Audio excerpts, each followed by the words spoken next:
There's a resurgence of record sales all across the country, including right here in the mountains.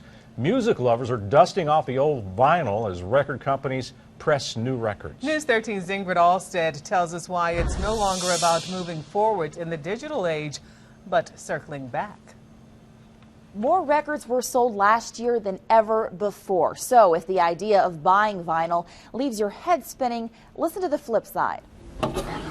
In an age where technology is at our fingertips, a feeling has been lost.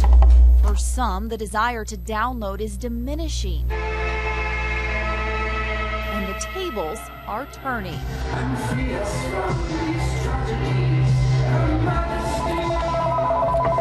Harvest Records. It's easier to spend money on records when you're out of town. Unnecessary stop. It is. For these friends from Richmond, Virginia, Harvest Records. They head straight to the vinyl section. At Harvest, it's an entire room. It's gotten easier to find new records. I used to only be able to find old used records to buy. Her search started when Claire's grandmother handed down her record player and vinyl collection. What is that? Since then, I think a lot more young people are buying records. And got some 45s to DJ with. And I don't even know what this is, but I had to buy it based on the cover alone. Harvest owners Matt and Mark writing down the record that I'm about to sell. See it firsthand. In the first half of the space, we were getting so packed with vinyl, it kept sort of like going to the ceiling almost, that we had to give it some more breathing room. A couple years ago, the pair was forced to blow out a wall and expand the store.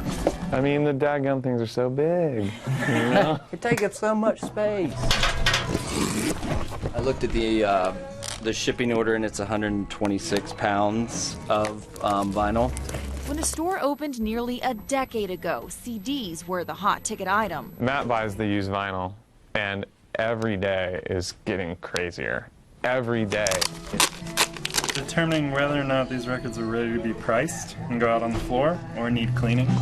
Now, vinyl makes up more than 65% of their sales, as classic albums are re-released on vinyl and new music distributed in this old form. It's like, you know, you want to go see a band live. You want to go experience that directly with the band and with your friends. And it's sort of the same mentality. Yeah, totally. The only medium that I buy is vinyl. Frequent customer Tobias owns thousands of records stored in his very own record room. He's not a fan of digital downloads. Be it a fire or something like that, or a jilted ex-girlfriend, you probably aren't going to lose your vinyl collection. It's people who want the enjoyment of having the thing, like the physical thing that goes with the music. I think that's what it is. Something to hold on to. I'd say today it's about 90% vinyl, 10% CDs. Tangible technology. I mean, it sounds better, firstly, but there is also something about, like, having to flip the record. Now they tell me that you're the wild as I was. I'm just starting my record collection. How are you? Yeah. Thanks to We got her a record player for her birthday. Yeah. It's a trend that's catching on, but for how long? And so, yeah, now instead of asking me to get records that you want to hear, there's no telling. That's right. You can get records that I want to hear. Right.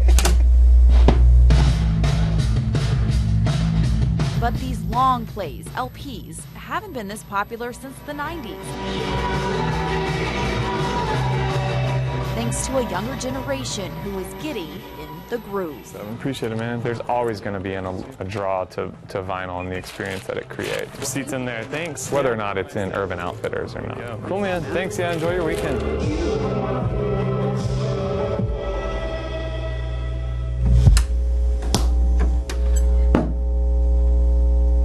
Of course, digital sales are continuing their climb. Overall, physical music sales are going down, including a 13% drop in CD sales just last year. But they are still the dominant format sold. That being said, if you've been holding on to that old box of vinyl, now might be a good time to head to your local record store and see how much it's worth.